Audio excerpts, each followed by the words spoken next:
Today, we are recording from two very different countries, so any interruption in the noise, we apologise. Diana is sitting in nature, and as I am, but in two very different climates. So today, I am welcoming my fantastic guest, Diana Oehrli. Diana, welcome to the show. Thank you so much for being here.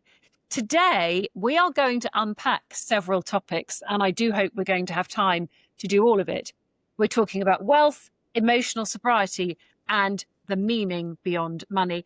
Diana, I am welcoming you today as my guest, as an author, a podcast host as well, and a Mayo trained and ICF certified coach, and so much more. That doesn't feel like it gives you the justice that it deserves. So I'm going to start, Diana, by asking you to jump in to your inheritance, because you grew up in a Swiss American environment, watching two totally different relationships with wealth and health, as you've talked about in some of your writing. Switzerland doesn't always talk about money openly, and America is a little bit more open in its approach.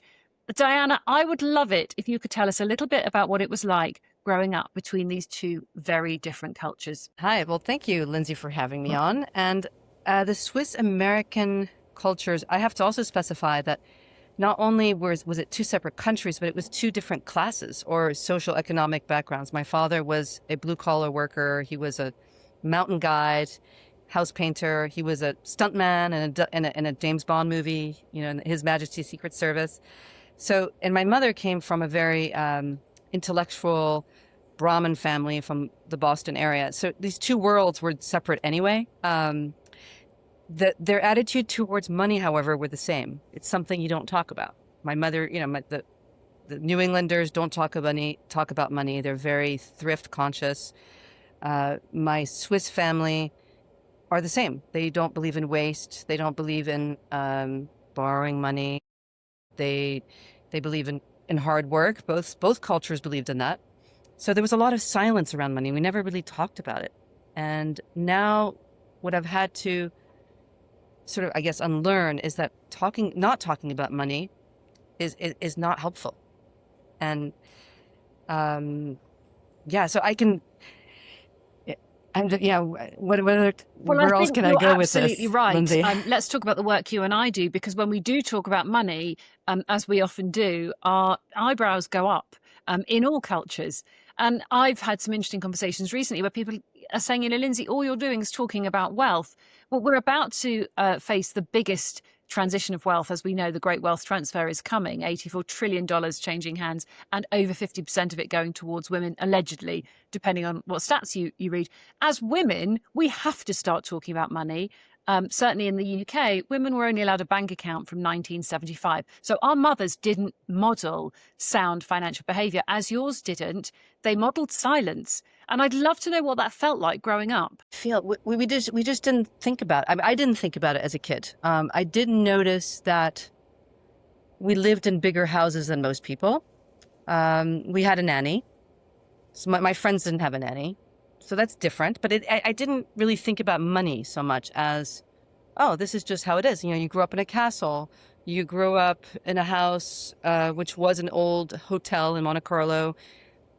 People like Princess Grace would come over. People like, famous French actors would come over. And for me, that was normal. But then as I got older, I slowly started to see that my friends weren't living like that. And I thought, oh, they don't live like me. That's weird. But we never talked about money. The only person actually who did talk about my money was my Swiss grandmother. She was a waitress, and she was she actually cleaned my other grandmother's house in Gstaad. So you can see the difference in social economic background. She said to me, Diana, I'm not allowed to spend my money without your grandfather's approval.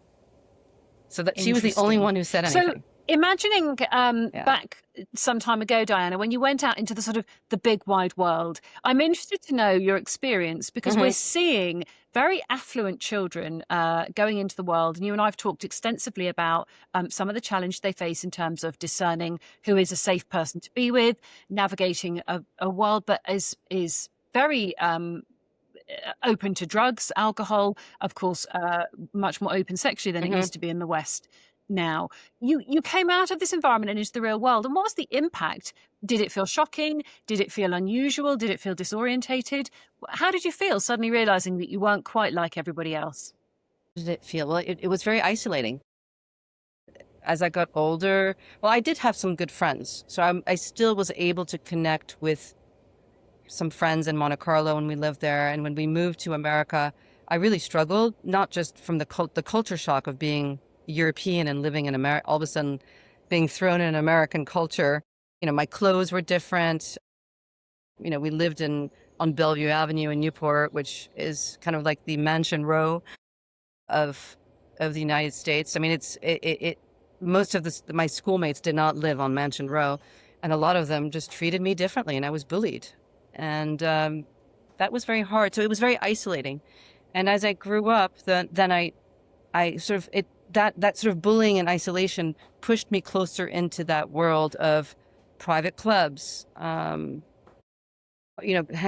of a feather stick together. We just, you tend to gravitate to other people in your social economic sphere. I started to, it's maybe have a sense of entitlement that maybe I was better than other people. And I mean, I am ashamed to say that. And it wasn't until I found the world of work, which is one thing I really do like about the American culture, is once a kid is 16, they expect you to have a summer job. Even in private clubs, it's expected that kids go and have an apprenticeship or they have a summer job. And that was when I turned around and all of a sudden went, whoa, okay, now I'm a worker bee. And it put a whole new lens on how I interacted with the world, how I saw myself. I love that cultural observation, Diana, because I'm lucky to be in a space where we've got young people from the Middle East. We've got families coming from all over the world that we tend to associate and mix with. And you're right, it's very, very key and part of the American culture that there is a summer job type mentality. And that isn't true from all cultures. And that has been an interesting conversation. We're coming up to the summer holidays now. And I've seen some interesting conversations about who's being made to work, who isn't, who's going to summer camp abroad, or who's going somewhere where it'll be paid for rather than them paying their way. And I think you're right. It's fundamentally different to the American culture. Diana, I'm really interested to talk more about privilege. And of course, you actually host the show, the podcast, the Pressures and Privilege, which I've been a guest on recently, and I absolutely loved the conversation we had. Can I ask you what inspired you to start that show and really go public talking about something that people, I think, sometimes look strangely upon when you are privileged, and they say, well, how can there be any pressure? I just don't understand. What made you want to have these conversations out in the open? I was going through a really nasty breakup in 2012, and I was in a very deep depression. My best friend was a house cleaner. Isn't that funny? And I just was moaning and complaining and sad and crying. And she was like, Diana, you have nothing to complain about. You have money, you have healthy children, you have a house. What are you complaining about? So in a way, she meant well and saying that, because she was right. But she didn't understand that I'm just a human being as she is. I mean, she's happily married, so she doesn't know what it's like to lose your partner, who essentially your husband. First of all, she hadn't gone through that kind of a breakup, but she also comes from a different social economic group that thinks that once you have money, like, suffering is gone. And I realized there was a disconnect between how people see people of privilege and then people who are in privilege. They don't want to dig deep. First of all, they don't want to show the world that they're having problems. It's called the silver spoon syndrome. If you ever read what is that wonderful book called Beyond the, I actually wrote a whole series about it. Anyway, I'm forgetting the name right now, but the golden spoon syndrome is really like being afraid of showing the world that, like, your dirty laundry. Like, you don't want people to see that you're less than perfect. I felt that growing up, that you don't show the world what's true, what's going on inside. If you have any emotions, you keep them under wraps. Be a lady. If you show any anger, that's not ladylike. So that sort of culture of, you really don't show your emotions. You portray a perfect image to everybody. You like going to a therapist. No, we don't do that. That's, just stick to good manners, be polite, do your hard work, and everything will work out. Now, there's a certain element of that, and I think is actually true. I think if you fake it till you make it, it actually does work. And I do think hard work does help. But I do think there's certain elements of the inner work that needs to happen, especially if there's childhood trauma. And I think that if that's not addressed, then the pot overflows, if you know what I mean. Like the pressure will get so great inside that it will just blow out one day. And it will show itself in addiction, in rage, in depression. I think that it's like Sylvia Plath's Yes. Bell Jar. I don't know if you ever read that book. This idea of this pressure cooker that just you're trying to hold in the pressure until it blows. If you have a pressure cooker, as you know, sometimes there's a release valve where it, like, thank God there's a release valve. Otherwise, the whole thing would blow up and really be dangerous. I think that the healing from trauma and from whatever neglect or psychological, and physical abuse in childhood needs to happen to lessen the pressure, so that new pressures that come on in life, which they're going to happen, life is full of pressure, then you have capacity for that. Yes. If you don't have capacity for the new stuff coming on, then you will blow up and you will end up with depression and these other I think in England pathologies. we call it the stiff upper lip, don't we? So it's in that privileged position, you keep the stiff upper lip and you don't let anybody see what's going on. Of course, then this creates so much pressure that we then see people using a release valve, often of drink, drugs, unwanted behaviours, to try and take some of that pressure off, and that's incredibly unhelpful. We see, you're right, Diana, the world looking at people and saying, well, it's all right for them. And like you said, the misconception that once you have money, the suffering is gone. But of course, the financial well-being is only one part of what makes us human. We've got physical, mental, emotional, spiritual, and relational. And we have to keep all of those 6 pillars in check, because one on its own isn't going to help the house stand up. The house will certainly fall down. And I know that you've done a lot of work in those areas. Diana, can I just ask you about the invisible expectations that your life came with to be able to maintain the status quo? Well, I already mentioned some, like you act like a lady, or like a gentleman, and you don't show your emotions. There was also a feeling that, women in our family don't do certain work. I wanted to be a bartender when I was a teenager. I wanted to work on a 12-meter yacht. My mother said, women in our family don't do that kind of work. And I felt that pressure of not being able to do what you want to do. And she also disapproved of me being with people who didn't have a redeeming quality. If they weren't intellectual, no good. The thing about my mother that's very cool is that she's not entirely social economically. That's not her only value. There's others, intellectual. If you're if you're good with your hands, if you're a carpenter, if you're able to excel and be really good at what you do. But there was an underlying, it would be better if you just hung out with our kind. And that's a kind of pressure when you go to a school where 99% of the other kids are from a different social economic. Yeah, and we also see group. the reverse to be true when you go to the school where you are the 99.9% who are the elite. You have to leave there sometime. And then when you go into the real world, life gets really complicated if you can't navigate different people, like you say. Being able to communicate with everybody is such an important skill. Diana, I want to ask you about the book that you're writing, but I wonder if it might be sensible to ask you about the foundation first, so we can talk more in more detail about the pressure of stewardship. Because, of course, the Brahmin Foundation has been running since 2008. And I want to ask you about some of the learnings from that, which I think has informed the book that you've currently got in the pipeline. Are you happy to talk about the foundation a little bit and some of the challenges with stewarding such an enormous expectation, really? Yeah, I mean, the Brahmin Charitable Foundation grew out of a larger trust that my great-great-grandfather, Frederick Henry Prince, created. When the trust broke up in 2008, 9, 10, I mean, it was a period of time.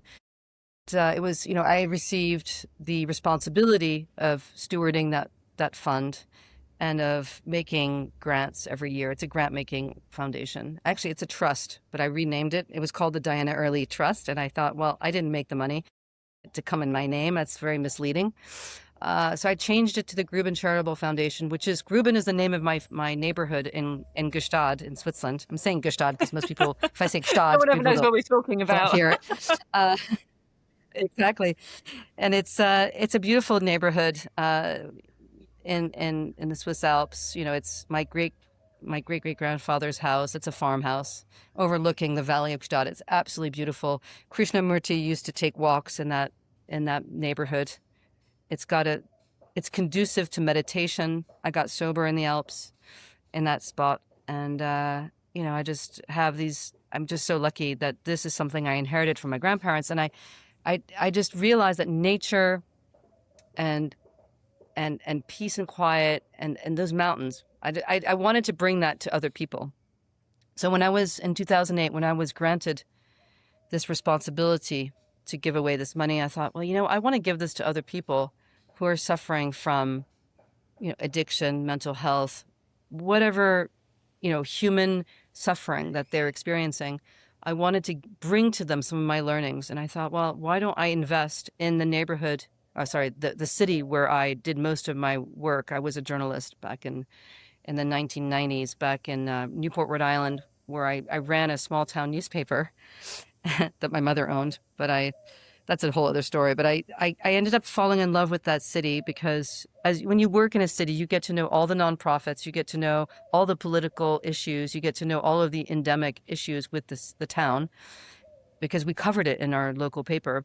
So when it was time to figure out, well, where am I going to give this money away within the confines of the IRS law, and also, within the confines of my great-great-grandfather's wishes. He was a very spiritual man. He really cared about family. And he had a brother who was probably one of the first psychologists in the United States. He created the Journal of Psychology in America. He co-founded the Journal of Psychology. And his own mother, he said publicly, had depression because she was a Sephardic Jew who, because they were kicked out of Spain and was forced to change her religion, ended up having depression, like multi-generational depression. I mean, this is something I recently discovered, which I think is fascinating, that one can have depression from being made to change your religion. So he became a doctor to try to solve, the problems in his family. And I think his brother recognized that his brother was doing some pretty good work in that field. And I could see from some of the grants, some of the altruistic efforts he was making, he was trying to solve some of that human suffering that I'm trying to solve as well. So I decided to focus on Newport, Rhode Island, which is where my, Frederick H. Prince had a house. He lived in the Marble House, and part of the year. And he married a local woman, Abigail Norman, who was a local Newporter. So I thought, my roots are there, and I might as well focus my energies there. So Gruben has been operating in Newport, Rhode Island, and we've been focusing on environmental protection, and we're focusing on human protection, but more on the mental side, more on the inner, trying to solve the inner suffering that people have. We're working with the current, what's on the ground, what's there, and it's challenging. And I think some of the early mistakes I made was trying to do it all alone. I was living in Switzerland, and I would go to Newport for the summer. And the summer, it was supposed to be vacation, and I would put my kids in camp, and then every day I would do site visits and visit all of these nonprofits to try to figure out, okay, what do they need? What can we fund? And it was hugely rewarding, but it was very stressful. And I think I learned to not do things alone. And I hired somebody, and she's been fantastic. So we're a team now. We get 40 applications a year, and she helps me do all the site visits now. And I think, they say, if you want to go fast, go alone. But if you want to go far, go with somebody else. And I'm so glad I have a partner in that. We've made a few, I've made some errors along the way, especially working with the larger organizations like the big hospital systems. They're so big. They make all these promises, and then then staff changes, and and then they can't stick to the original gift agreement. And I'm learning to navigate that. But there's always an answer. There's always another, we can switch it out, but it's, I'm learning as I do, but I find it difficult. When I first got, in 2008, I was very careful to really pick a mission and a vision, and to not let myself get manipulated by friends I have who are looking for money. So I had sort of like a blind spot. I just did not want to even talk to my friends about what I was doing. I wanted to be anonymous because I wanted to do good work. And now with the staff, this new person, Lynn, my grants manager now, it's easier now too, because she helps me stick to the mission. What's harder now is when clinicians and researchers have a really, really good mission and they come and they ask for money, and it's like, oh my God, it's so compelling.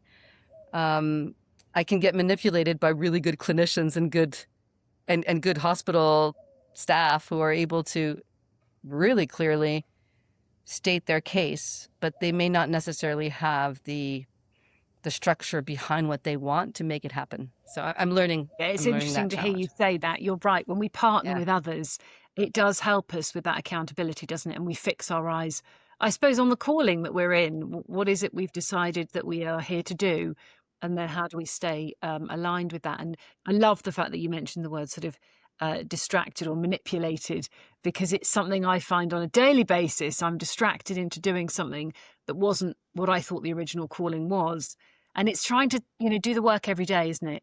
It's that higher powers will, not Mm-hmm. my will, that I think when we can stick to that. Mm-hmm. But gosh, it takes a lot of work first thing in the morning to get there and stay there just for 24 hours. So yeah, I love that. Yeah, well, Lindsay, I'm a people pleaser, so I don't want to disappoint people. I don't want to say no. And that's very hard when you're in a position of grant making. So I've had to create systems so that, okay, this is what happens when a request comes in. Boom, we keep it very neutral. It's principles, I not love that you've personalities. said that, Diana, because I Yeah. only said yesterday to somebody, Mm-hmm. I'm still a people pleaser at heart. And it does mean that you end up Mm-hmm. saying yes, yes, yes, but you don't know you're doing it. For anybody listening, I think what Diana's just said about it's process, not personal, is such a great way of looking at this, Yeah. especially if you're running your own business, you're in the charitable sector, you're in a Mm-hmm. nonprofit. We have a process. It's not personal. End of conversation. It's a really powerful tool if you can Yeah. structure your decision making in that way. Diana, the foundation sounds absolutely Yeah. wonderful, and I love the work that you're doing. Can you just tell us a little bit about some of the work you're doing to support the human suffering side? Because I'm sure you've got some stories there that are very interesting. And if anybody's wondering what those birds are in the background, Diana is calling in from Costa Rica. So enjoy the sounds of nature. They will not be edited out, but it is because she is somewhere rather beautiful where nature is, of course, much more abundant than it is here in some parts of Europe. So Diana, back over to you. One of your projects or something that you've really enjoyed talking about in terms of human suffering. Well, human suffering, despite I feel like as a whole, I think our society has gotten more. We've gotten wealthier. Everybody has a cell phone. Everybody has a computer. I mean, very few people, unless you're in certain countries, are starving. There's safety nets, there's social nets. It's not perfect, but I think, on general, if you look at the median or of society today as it was maybe during the days of Shakespeare, I think we've improved. But I think that the level of human suffering is still there, and I think that the materialism of today's society isn't helping. And I think that there used to be a time when people maybe relied on spirituality more. Religion was maybe a little, yeah, it was definitely a stronger aspect in our society. And today we've become less religious as a whole. I mean, I know in Switzerland, I had a friend who was a pastor, and he said that the numbers were dwindling. Fewer and fewer people were going to church. And in America, yes, we have sort of like the ultra-right religious people, but I think as a general, we've become less religious. And what's replaced that? And my theory is it's been materialism, it's social media, it's ego. And I think the problem when you take away something, I believe that existentialism, this idea that if you take away something that you focus on, and there's a hole, like what do you fill the hole with? It's sort of an artist looking at a blank canvas. It's stressful, and I think people can't cope with that idea of emptiness, of nothingness, and I think it can create a lot of suffering. They can fill that emptiness with distraction, with pleasure, hedonistic pleasure, with ego, instead of focusing on things that are healthier. And health doesn't really sell, true health, because it's hard. I think that there's a difference between pain and suffering. I think we, as human beings, we're always going to have pain. I mean, there's always going to be a death. There's always going to be a failure. There's always going to be a disappointment. But how we handle that pain is the key. And I think if the basic human health and the human condition, if we're losing some of the traditions and some of the, it's hard to say, that the ways of living, the lifestyle ways, that we're losing some of those kind of, we would call traditional ways of living, which I think were quite protective. Like going to church on Sunday, actually it was protective. You were out with people and you felt community. You weren't in isolation. Eating meals together used to happen back in the day. They don't really happen anymore. People sort of grab meals on the go. Those kinds of things. I think they were protective, and now we're not having those things. Perhaps, even the ritualistic aspect of going to confession, praying. People aren't doing those things anymore. What are they doing now? They get on their phone and they go for likes and Instagram and TikTok, and whereas before maybe they did get on their knees and pray. I'm not a religious person, but I do believe that the spiritual path has gone away, and I think there's a reason why spirits are called spirits. Yeah. The spirits, the alcohol, it's called spirit. It's like spiritus. Like it fills that void, that human void that we have when we're sitting alone with our thoughts and we don't want to feel the emotions that arise. I mean, I forgot who that wonderful French mathematician, he said that's all of human suffering is based on this one idea that a human being cannot sit alone with their thoughts in a room. So I think that suffering that I'm talking about comes from people's inability to really sit with their emotions, process them, and accept that reality. They can't accept reality, and they would rather anesthetize in whichever way they can to avoid. Well, I think we want reality. to escape from ourselves, don't we? And whether it's getting high, I always think this is so funny when we talk about, I'm going to use this alcohol or the spirits to get high or get out of myself or get off my head, I think is a funny term. And of course, you and I have talked about the higher power. Actually, we want to get away from ourselves. And when we are in contact with a higher power or something greater than ourselves in that spiritual realm, it's the same sort of space that we're looking for. It's not the same at all, but it's a similar thing. And you're right. We now we can just fulfill those uncomfortable feelings with consumerism or a scroll or an escape through our phone. We don't have to sit inside ourselves anymore. We can run away. There's also, I'm sorry to interrupt, but there's also this fallacy in the marketplace that you can have a hack. You can have a 4-hour body. You can have a 4-day work, 4-hour work week or whatever. I love Tim Ferriss. He's great. I listen to him, but I think that, and it sells, but I don't believe there's a hack for this. I really don't. I think that it's a daily practice. It's if I have a word for it, self-mastery, like get to know yourself. You've got to get to know who you are, what your values are, what drives you forward. But if one is anesthetizing, you're never going to figure that out. I mean, you're never going to get the true message from inside, like what really matters to you. I love that word hack, because you and I are both big fans of biometric data. We're both sporting a Wheat band, so we've been sharing our data backwards and forwards. There is no hack. Yes. The hack is a daily process of eating, sleeping, breathing, moving, and meditating. And if you can't nail those 5, no hack on top of that is ever going to help you. There's many Yeah. ways you can improve those 5 pillars, Yeah. but there's no quick way. It's simple, but not easy, as we No, know. no, it's a bit like a game of whack-a-mole. Like one area can get better and then the other area gets worse. And I knew a guy once in Switzerland who was so healthy with his diet, but then he would get blinding drunk on a bottle of wine and thought he was really healthy. Now he was very young, he could get away with it. I wonder how he's doing now. But it's quite funny to watch people who are like, oh, I'm so healthy. I eat vegan. I exercise. I eat avocados and tomato for breakfast. But then they smoke marijuana, and you're like, and then they think they're spiritual. And I'm like, no.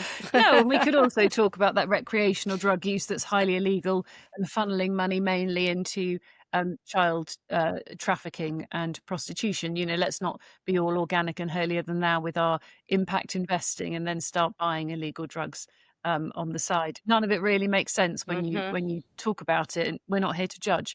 But there's a logic in our brains that we apply very selectively, which is not logical at all. Um, Diana, I want to ask you about Hmm. your book because the working title is Radical Stewardship.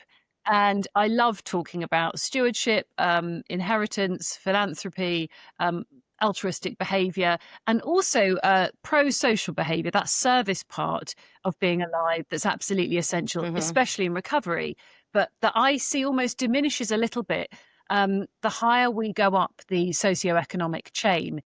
Pro-social behavior is not something that's always top of the list for people when they're super wealthy, because they're very interested in their sort of own networks and indulging themselves. Can you tell us about Hmm. the book, what radical stewardship means to you, what makes the word radical really necessary in this work? People think wealth is the answer, right? Like if you have enough money, just enough money, everything will be okay. They'll finally belong. I think that's the radical part of it, but it's also radical because, a lot of wealthy people like to escape to tax havens. They don't want to pay taxes because they think government overspends and misspends and and they pull themselves out of their communities to go for the money. And when in and I don't blame them. A lot of them are being vilified. There's like the eat the rich kind of mentality out there, and no wonder they're running away. And I think that the left really, well, I don't mean to be political here, but they're kind of shooting themselves. They're kind of cutting the branch on which they're sitting because they're getting rid of the people with the resources who can just take their money elsewhere. I mean, we're seeing this in New York. We see this in cities like Chicago and LA, and everybody's moving to states that have lower taxation. And and I think my radical kind of perspective is, if wealthy people felt better and didn't feel so vilified, and if they felt less fear, less judgment, you know what? They're good people. They will be altruistic. They will give back to their communities. So that's sort of my radical viewpoint there. It's I think I think both sides, if you look at the left and the right, or the wealthy and the not wealthy, we have to work together. We're all human beings. And I mean, it sounds so Pollyanna, doesn't it? But you know, the, the other aspect of radical that I really believe in is, even though I was raised, one would say with privilege, but not blinding privilege. I didn't have, let's put it this way. My mother hired a nanny. She was a single mother. After she divorced my stepfather, and she hired a Chinese Buddhist nanny who raised me with Buddhist principles. And part of that, but she never labeled it as Buddhist principles. I later found out that she was Buddhist, but she was very much, Diana, stop complaining. There was no coddling. There was no, oh, little darling, everything will be fine. There was none of that. It was more like, make your bed, bring down your laundry, set the table, dry the dishes, help your brothers come in for dinner, clean their shoes, which was that was the sort of like Chinese. I think that's a bit of Chinese culture, old Chinese culture, like the women serve the men kind of thing, which really ticked me off when I was younger. But it was more like that was the element of service, right? You after enlightenment, you chop wood, carry water. The chop wood, carry water, you have to do that. And that's actually a Swiss thing too. No matter how much money you have, the Swiss believe that you need to work. There's none of this sitting around living off your investments. It's actually baked into their taxation. You pay less in Social Security if you have a job than if you're just living off your investments. That's something my lawyer told me. And my Swiss family believes in work, and my American family believes in work. So the Chinese Buddhist nanny, she didn't coddle me, and she didn't. My mother actually said, "I will pay you more of a monthly salary if you make my children do chores and you make them work and you don't do things for them." And thank you, Mom. That was. I despised my Chinese Buddhist nanny when I was growing up. I hated her. I was very, very rude to her, and I was awful to her. But guess what? 50 years later, she's still in our family. She's my mom now. I mean, she's like one of my moms, and I adore her. And I think I've credited her with my being functional despite all of my childhood trauma. And I've credited her with my survival. I don't think I would be here today if it wasn't for her. Survival skills and resilience being built through challenge. And the challenge is quite complicated when we have more financial resources, we have to create more challenge. And I think in young people, I love that concept of character development through challenge and hardship of some sort. Yeah. Not punishing, and not this strange mindset I see that where very wealthy people say, I don't want my children to be entitled, so I'm going to sort of punish them in a very strange way. That doesn't make sense either. But I think you said that's so formative in your character, that you were taught to, as you say, chop wood and carry water, because that makes all the difference. Yes. And also my mother was very altruistic. I mean, when we moved to the United States, especially, Europe doesn't have as much of a kind of philanthropic.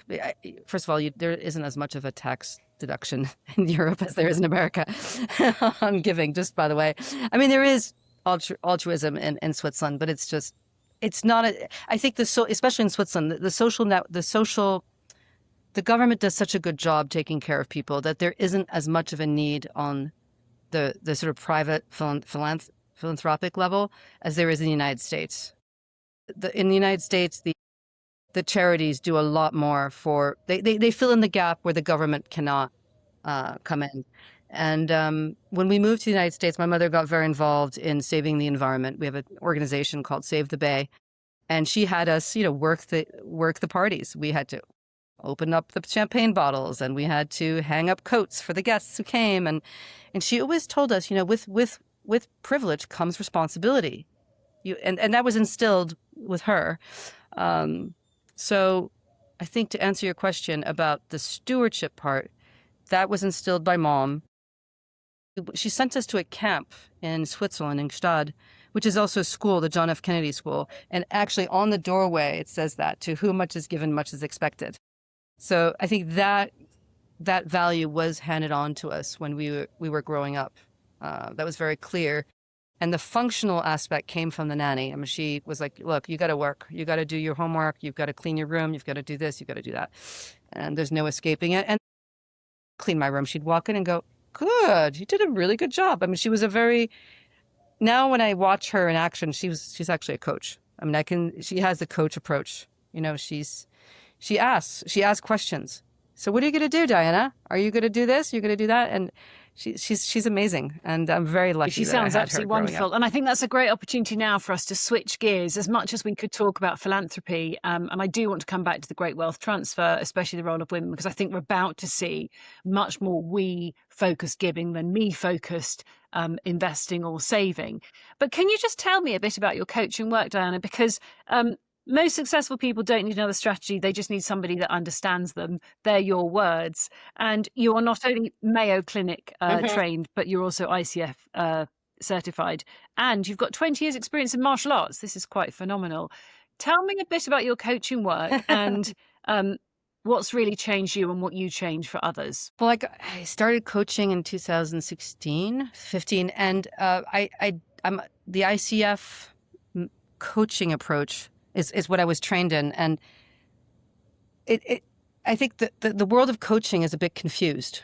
The true coaching is not having an answer or a framework. It's there's a lot of people who call themselves coaches when in fact they're really consultants, they're trainers, they're mentors, they're facilitators, and those are all wonderful things, but they're not coaching. And I think there's also there's also sports coaching, which is a little different. Sports coaching is very directive. The coaching that I do or that I'm trained in is really creating the space for the person to access the subconscious part of themselves that they're not able to access on their own. And there are a lot of coaches who are giving assignments that are from the outside. They're like, some of them are good tools, perhaps, which is fine. But they're saying, this is what you have to do. It's very directive. And true coaching, and the way that I was trained, is not directive. It's having a call with a client, having a true connection so that they feel incredibly safe, and eliciting awareness within the client. And I love a session when a client all of a sudden oh my God, this is what I have to do. And they all of a sudden, they know deep down inside what they have to do, but they need to get into that state of mind of feeling trusting, and maybe their prefrontal cortex comes online, maybe during the coaching process, where they're able to access what they need to do through questioning, listening, my listening, through silence sometimes, strangely enough. I mean, you're doing a great job giving me time to speak, which is amazing. Thank you. So it's true. Like my teacher at Coach U, which is like the school that Thomas Leonard founded and which created coaching, the whole field of coaching. That's the type of he created the school, and my teacher there said her best coaching was actually coaching nuclear physicists in Japan. She didn't know the language.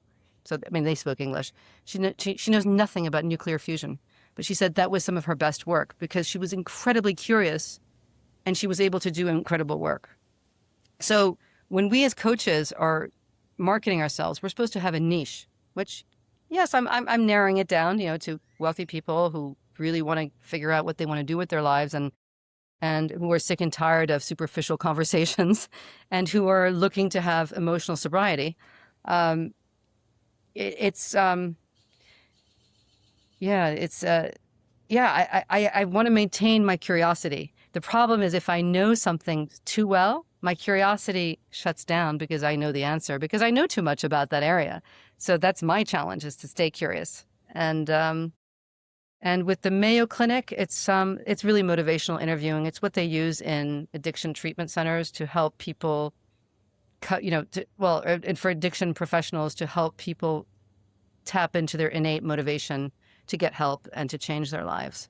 And it's very non-directive. It's maintaining a sense of curiosity, looking for signs in people's language that they are maybe interested in changing, and tapping into that and tapping into that innate motivation and getting people to feel that sense of trust and safety that is so necessary when somebody needs to change. That's a great explanation of a really complicated subject through a couple of different lenses. But you're so right. If you're not feeling like somebody is listening to you and they're not deeply curious about you, they're probably not the right person for you to be engaging with. And we all love to be listened to. You know that now they say attention is our most valuable commodity. And that's why you and I think love podcasting, because we love paying attention to each other. And seeing where it goes. You say something, it sparks something in me, and we're being recorded, so we're being quite on point with what we're talking about. Yeah. So, well, I feel very safe with you, Lindsey. So I can see that how you're an amazing coach. I think both of us have really got a heart for, like you said, that emotional sobriety and that emotional range. Because I grew up without a range. I just had I had busy or drunk, I think. Busy or crazy. They were my two states, maybe three. And then busy, drunk, or miserable. And now, many years later, I've got a granularity of emotions that allow me to come into a fullness of life, that allows me to be of sober mind in my emotional state. I mean, why would we not want other people to experience that. And I think, would you say the same about your own living, Diana, having been through that journey? Yeah, I mean, I'm definitely more in line. I'm more attuned to my emotions. I can tell. I used to avoid how I felt, and I think I've grown up. And it's also a family culture of performance and achievement. I felt I was lovable if I achieved, if I performed. So in a way, it was great because I achieved a lot, but it led to sort of a certain emptiness inside, and it worked until it stopped working. The same way alcohol worked until it stopped working. You know, it's sort of. I love somebody said in a meeting once. They said, "Alcohol gave me wings and then took away the sky." And I would say the same thing about achievement and hyper busyness and just trying, you know, to be the best at everything. I mean, I have very high achieving ancestors and I'm always trying to live up to them. and I have to learn that I am enough as I am. And that's my daily work, is to sort of really accept who I am and to love myself and reparent myself, so that I can show up for my loved ones in a way, and I can be helpful. I can't be helpful to my loved ones if I'm a nervous Nilly. I mean, it's they'll, you know, I have been a nervous Nilly, and my children have been like, "Oh, mom, you're too much. We don't want to be with you." And that's not the kind of mother I want to be. I want to show up with my clients, with my family, as like the rock. I want people to turn to me when in a crisis, and instead of running away. I love that. It's that emotional stability and just that feeling of, oh, I'm feeling this emotion and I know what to do about it.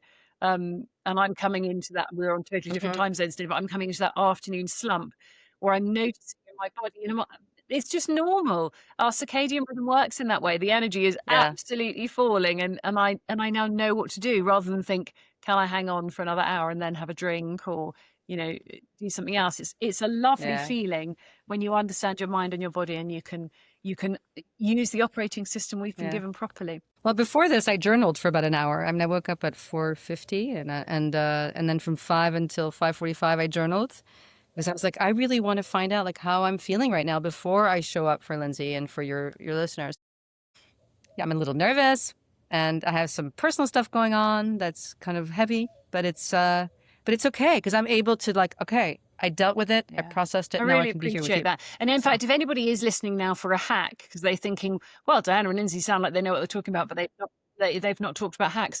One of the most interesting ways I heard that morning journaling being explained is because overnight you've often fasted, so your brain is running more in this ketosis state, is you have a lot more mental clarity in the morning.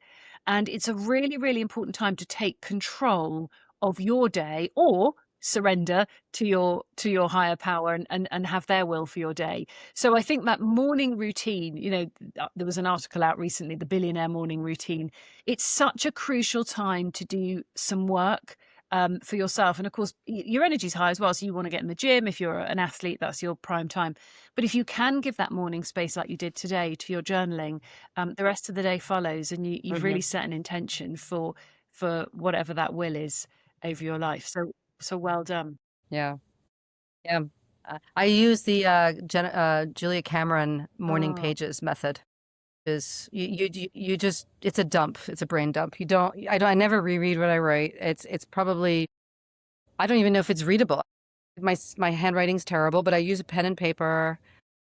And I complain. I give all my excuses, my resistance, my desperation.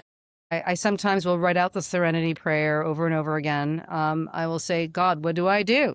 Like, this is really hard. And I will sometimes start with what happened yesterday. Like, God, guess what happened? So yeah, I call it my convening with God, actually, on paper. Even though I'm not a religious person, so it's my. Well, that's a whole other practice, podcast in itself, isn't it? I'm spiritual but not religious. I hear that all the time, and I read some really interesting work yesterday about this space of being challenged. So yeah, let's pick that up on the next show. Diana, if anybody would like to know more about you, can you just remind us where your links are and how they can get in touch with you? It's Diana Oehrli.com, and I'm everywhere: Facebook, LinkedIn, I probably am more, I engage more in LinkedIn than any other, social media. I don't really like social media, but I know it's a It necessary is. You'll thing. see Diana and But I I, hanging out together both on this show and her own, which is the pressures of privilege, which you can find on all podcasting platforms. It's well worth listening to. You also engage with some other really good experts, Diana. So kudos to you for doing that and for raising awareness there. thank Diana, you. before we close the show for today, is there anything else you'd like to add to our listeners' experience? Well, I just, I think the Swiss American angle or the Swiss angle, this is how we connected. I mean, you're in Switzerland and I have a Swiss connection. And I really do think that this sort of the Swiss, British, Swiss American, I mean, there's a lot of, I like to cherry pick from each culture to see like who's doing something really well. And I think the Swiss are doing some things well and some other things not well. That's something that we could talk Absolutely, about I'd love to do that. time.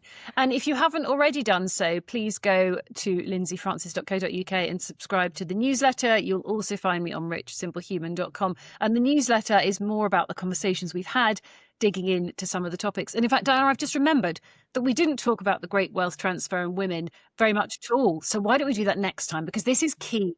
I think to seeing the acceleration of some of this social change and impact that we're waiting for in the world, especially where we've got pockets of as you've said, human suffering that really do need to be addressed. So let's make sure we pick that up on the next show. And until next time, thank you for joining me and Diana. You're listening to Rich, Simple, Human. Until next time, look after yourselves and don't forget that your energy isn't all about finances. It's physical, mental, emotional, spiritual, and relational as well.